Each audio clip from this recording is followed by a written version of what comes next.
Hello, everyone, and welcome to Marketing4Waste podcast.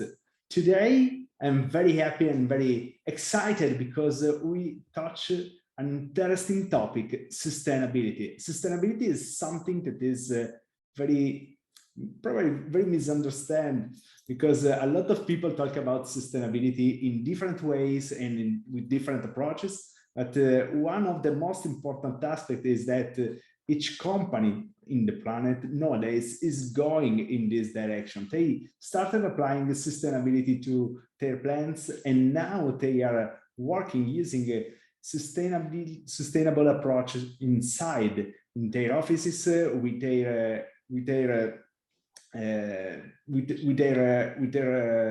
management meetings, in every single action they work approaching to sustainability. And that's very important because as we are seeing our planet is facing multiple problems at the same time, and that's not so easy for all of us. One of these the most important aspects is the approach that we use every single day in our life, and that is able to influence all the stuff and all the people that we meet also in the work environment. Talking about that, I decided to invite here with us at Marketing4Waste one of my one of my friends of LinkedIn, and I'm talking about Stacy Savage, that is one of the most important people involved in sustainability. She's the founder of Zero Waste org, and for that reason, I decided to invite here Stacy. Stacy, welcome to Marketing4Waste podcast. Yes, hi. Thank you so much for having me. It's our pleasure, and it's very, believe me, it's very exciting for me to have you here because we met each other some months ago, and we planned this episode, but unfortunately, due to some troubles from my side initially, and my side, and your side later, we are now finally meeting you here in this episode after. We talked the first time at the beginning of April, and after I had health issues, and for that reason we moved ahead, and after I had your health issues, and now finally we are meeting each other in this episode. And I invited you to talk about sustainability because I know that you are directly involved in sustainability for companies, and with your zerowaste.org, it is one of the most interesting companies in my personal point of view, because it helps companies to move to sustainability. But before to go ahead, I would like that you introduce yourself and why, and I will ask you why you are doing that. Why what? Why you are doing that? Oh, okay. Yeah, so my name is Stacy Savage, and I am the founder and CEO of Zero Waste Strategies. We are an environmental consulting firm, and we specialize in zero waste and circular economy business protocols. So we work with large corporations that are international, Fortune 500s. We work with local governments, institutions like college campuses, as well as nonprofit organizations. Our goal is to help them reduce their waste for increased revenue, increased efficiency, deeper customer loyalty, to empower their employees as well, and then to also drive a green marketing edge over their competition in their industries. So it is very important for us to be able to connect with businesses like yours as well that help us get this message out to companies who may need assistance from a consulting firm such as Zero Waste Strategies. Great, that's simply amazing, because in here at Marketing4Waste, we talk and we talked multiple times about the waste problem inside companies, and especially on calculating an aspect that is usually not calculated, the waste that people produce inside their offices, inside their activities, not only the waste that is originated from the productions, but the waste that people produce in the office. And that's very important. And I asked you why you are doing that. Well, I grew up in Southeast Texas here in the US and on the Gulf Coast of Mexico, or the coast of the Gulf of Mexico, excuse me. And this is where the vast majority of oil and gas production is, the refinery operations for the entire country. And so I grew up in a community that was where it was normal to have brownish, hazy skies and rotten egg smells from the sulfur releases. And both of my parents and many of my extended family, aunts, uncles, cousins, worked at these refineries for over 75 years collectively. And so my mom worked for Texaco. My father worked for Chevron. That's how they raised us, right? Put us through school, and sent us off into the world as being productive adults. But there was a price to pay with the community's health. And that is a bit of an unspoken exchange. People who work in these refineries or these chemical plants in that area understand the risks of health impacts, and also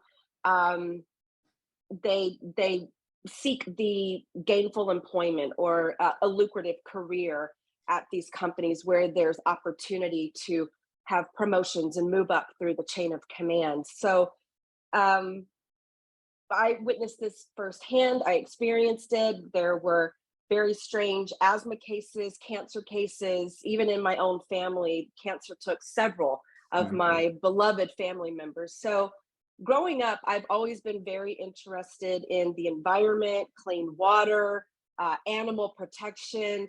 I've just always been an earth mama, right? Okay. And you know, moving away from this area and you know, to Dallas and going to college in Dallas, to university, and then moving into Austin, which is keep Austin weird. And you know, people love to come who are very eclectic and have these big goals and big ideas and environmental protection and nonprofit work and tech, you know, very tech centric businesses. That's really where I found my footing in this kind of work 20 years ago, was environmental protection. And so I started, you know, knocking on doors all across the state.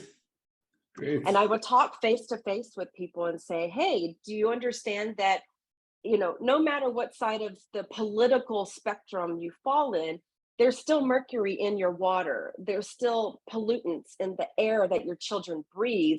We need to hold polluting companies and government officials accountable to the laws that are already on the books and enforcement, and hopefully improve those laws so that they are more stringent and that we have more protections as humans living on this planet that need clean air and clean water.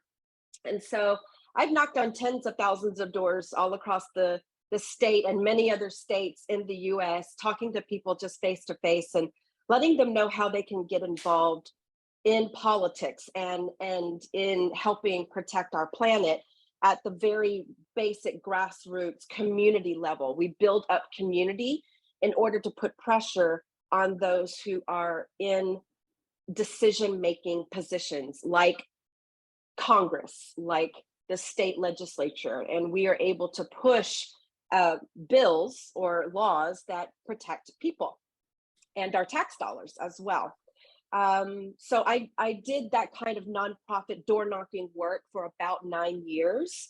And then I started my company in 2013. Zero Waste Strategies was founded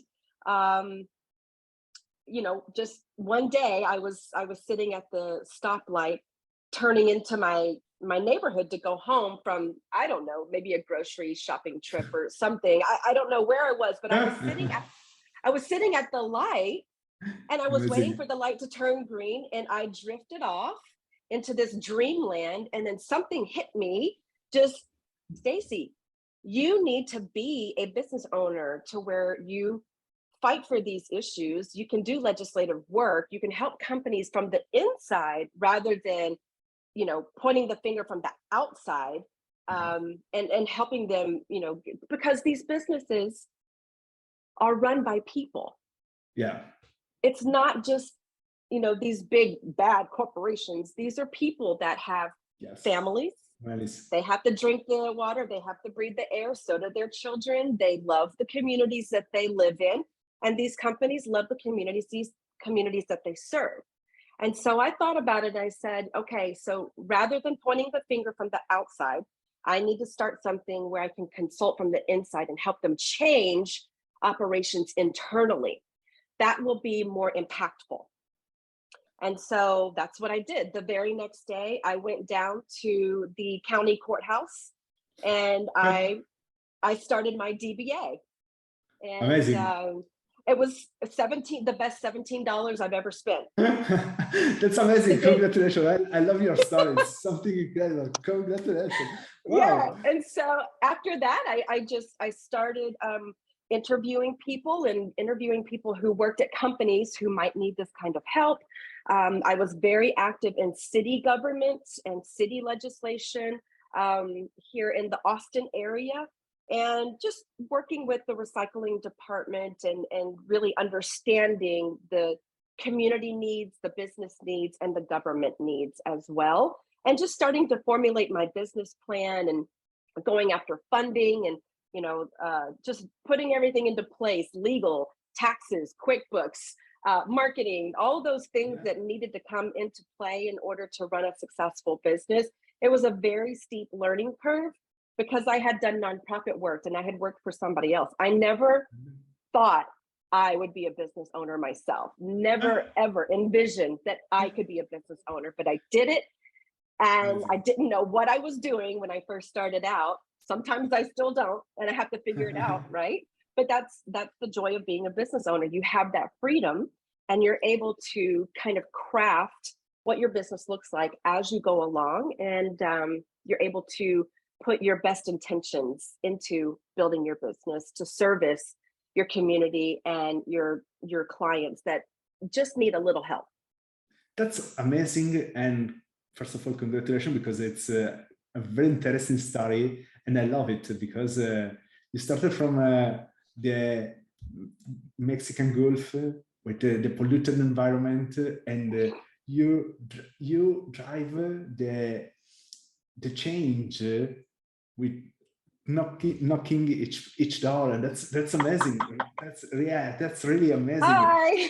Hey, you know that you are polluting your Open water. your door. That's amazing.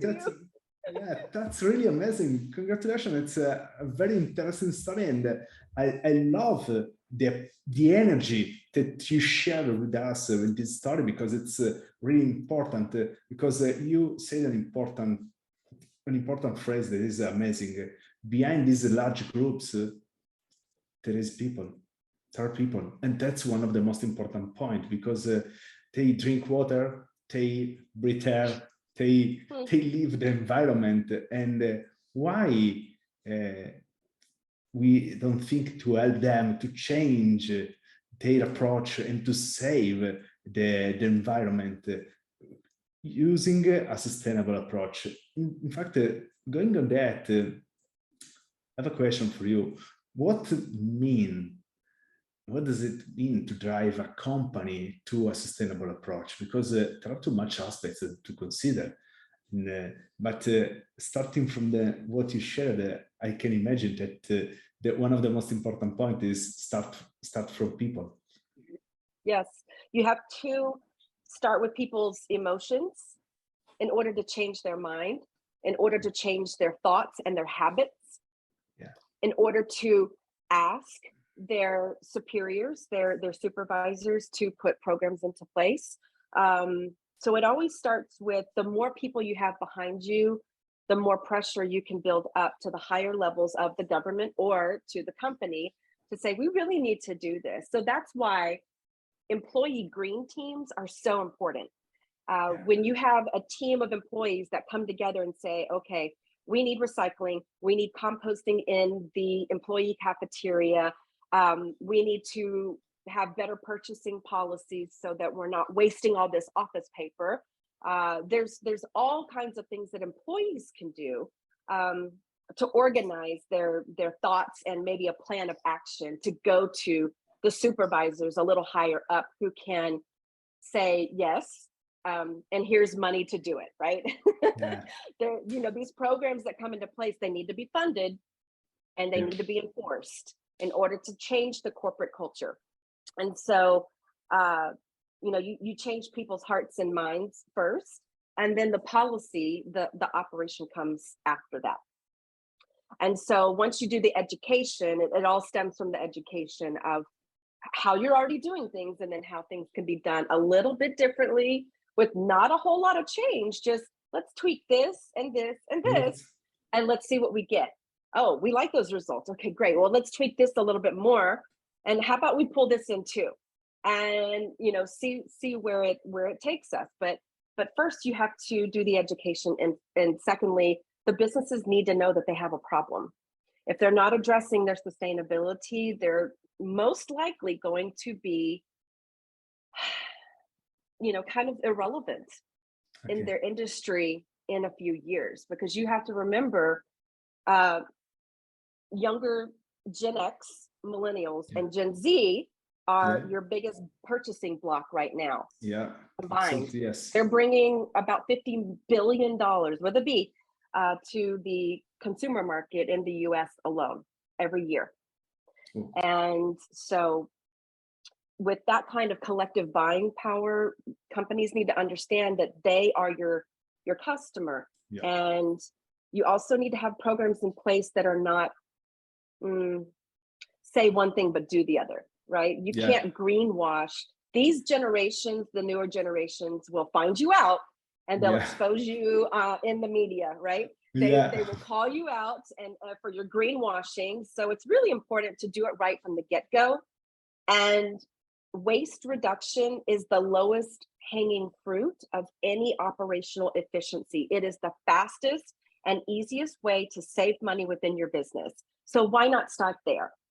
A lot of companies have their trash or recycling, their hauling contracts as the bottom of their budget in the line item of the whole company, when it actually needs to be closer to the top. Yes. Because if you can save money here, you have money to distribute further down into your other programs. So it really needs to be prioritized in a very big way. So that's why we always start with zero waste protocols to look at waste reduction, look at what you're purchasing and how, what do your vendor contracts state?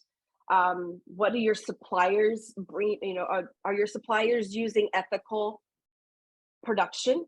We don't want companies in our supply chain that are using child labor. We need to be we need to be looking at their labor practices and their ethical standards within our own supply chain, because that can come back on us.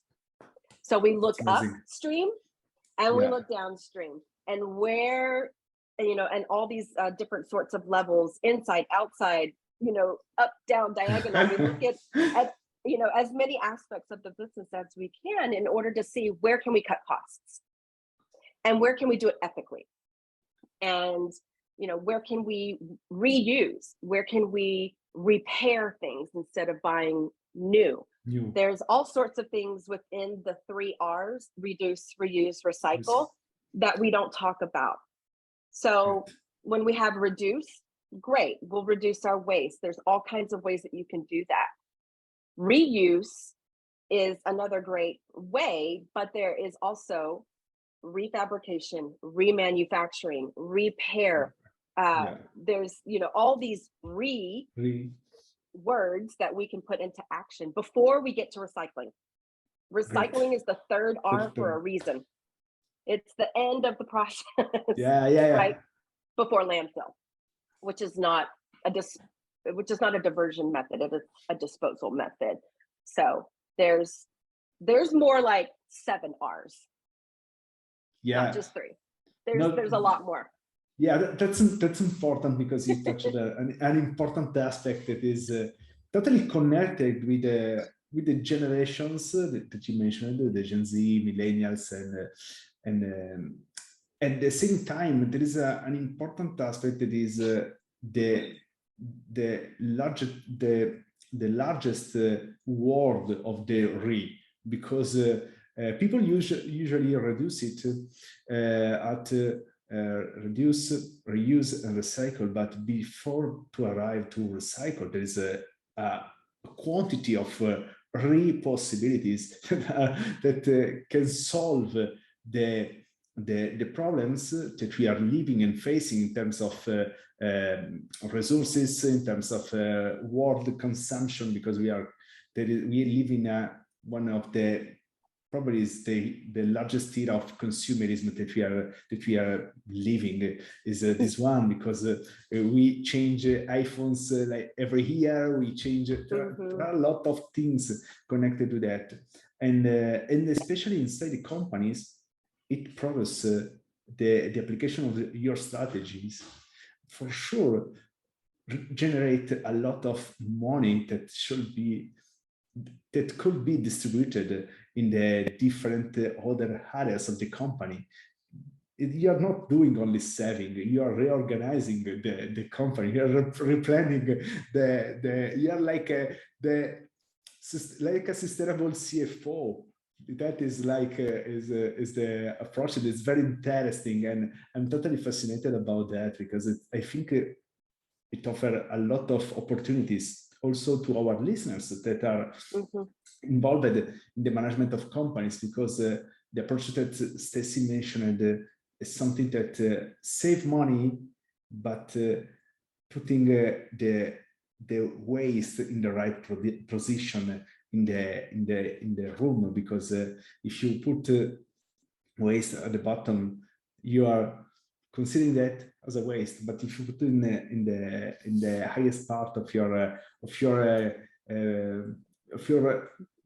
business plan, budget, your business model, you easily understand that it's important to reduce the production of waste, and only working on that, you're able to save money that could be used in the other field of the company. And and there are entire economies that we're missing out on in all of the possibilities. Right. So there's a whole reduction economy, there's a reuse economy, there's a repair, remanufacturing, refabrication economies, there's a recycling economy, there's upcycling, there's donation. Donations are big, tax write-offs, right? So that there's cash in our trash, and we're missing out on a lot. We're landfilling, we're dumping our cash in the landfills, right? And companies understand that there's energy efficiency, there's water efficiency, LEED, the green building standards. Well, several years ago, zero waste protocols and standards got folded into US Green Building Council standards. So it's not just about water and energy conservation anymore. It's how much waste does your building produce per person per year? And that's something that we can calculate, right? And that's something that we can attack in the reduction model using all of these 7, 8, 9, 10 possibilities before any of these materials even are considered for landfill. Now that's important, because as I usually tell to the listeners, this approach that is also is a common approach with the approach that we have in terms of marketing. Generate economy, generate new jobs, generate a lot of a lot of new opportunities and saving at the same time a lot of precious materials, precious resources, because that is one of the most important points. And right. And it saved our planet, consequently. Right. And that's one thing that we strive to accomplish is we have to change people's perception around waste. Waste is made up of very valuable, very lucrative materials that don't belong buried in a landfill or burned in an incinerator, right? And so if we keep looping the products into the economy, we don't have to spend money on raw material extraction. We don't have to spend money on refining the materials or making them, transporting them across the world. We can keep our materials local in our local area. We can create infrastructure like recycling plants and composting fields where a company will handle the food waste from the local community. We put people to work. We build out the job creation. We stabilize the tax base in the local area so that we have well-paying jobs with dignity. Yeah, absolutely. Yes, I'm totally fascinated about what you're saying, because is the same approach that I use in our marketing strategies, and it's the same approach that we share, talking about what means waste, what really means waste management, because that is one of the most misunderstood word in the planet, because people think that waste is something to drop out of the process, something to throw away from their life, from a lot of terrible approach. And I would ask you if there is a challenge that you face that is that remained in your mind, or that is something that you want to share with us, because it's something I'm very excited about what you're saying, because it's very, very interesting, and I think that is one of the best episodes that we are having here at Marketing4Waste. Well, thank you, and I think we can both state that we are recycling nerds. And I've been this way for all my life, and at least as a career for the past 20 years. And the biggest challenge, I think, is education. There's lack of education, because I'm Gen X, right? We've been using trash as a catch-all for the majority of our lives. We didn't have recycling programs growing up. Where my parents still live, they still do not have recycling in 2022. Guess who brings home the Christmas wrapping paper and all the cans and bottles back to Austin after Christmas from my parents' house, right? It is, people want to do the right thing with their materials, but lack of education. So there's a lot of contamination issues, especially, we'll see diapers and garden hoses, and people think that these things can be recycled, but they actually can't, not at these recycling plants. So it's what we call wish cycling. I hope this is going to be recycled, so I'll put it in the blue bin anyway. And that just contaminates the whole load. And a lot of times it just goes to landfill because it's over contaminated. So the education is key, how to recycle properly. The government will and the business will to have this infrastructure built out in local communities is really important. Helping businesses that want to create a recycling plan or a recycling plant at a local community to be able to work with the government to either get some kind of tax subsidies or to get some investor funding, helping these companies establish the local infrastructure. Because let's face it, for the last 30 years, at least in America, we have been relying on dumping in China or Mexico or India or in Nigeria. So we have not, as Americans, we have not had to look at our waste. It is always somewhere else. It is away. Where is away? Away is in somebody else's country, somebody else's backyard, in our oceans. Yeah, I know. That is not a solution. Yeah, that is not a solution. I consider that I can say that it's a global problem, because I think it's the movement not in my backyard is something that created this wrong approach, and is a misunderstanding of the value, the real value of waste, because waste are full of in my personal point of view, are precious materials, because there's the possibility to reopen plants, fabrics, plants, production processes, and to create a lot of multiple jobs starting from waste. And that's very, very interesting. And well, I won't like to close the episode, because I don't want to steal too much time to your job, and have the question that is the question that I use usually to close the episode. If there is a tip, a suggestion that you would like to share with our listeners to transform their business in something more sustainable. Yes, for businesses, I would say make waste reduction a top priority in your budget. Get your programs set up and funded and enforced. Make sure that your employees have the proper training. And then you take that effort and all your results and you put it into green marketing.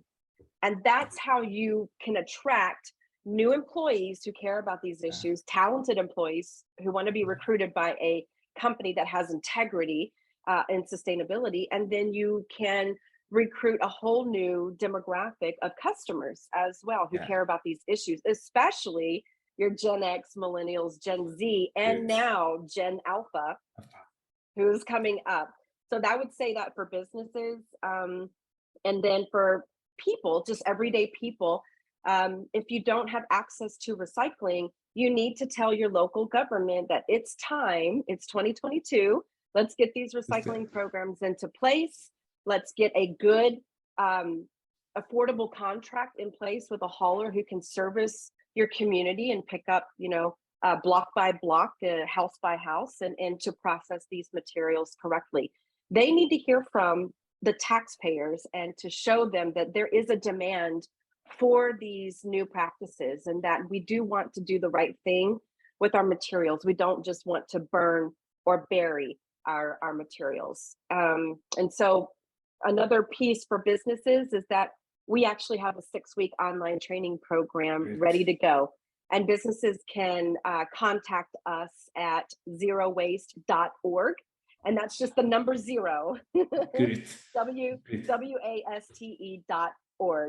And they can get in contact with us. They can learn about our training program. And, it's immersive, it's supportive, and we hold you accountable to putting these programs into place and show you how to do it, and how to train your employees so that you have buy-in for actual program success. Great.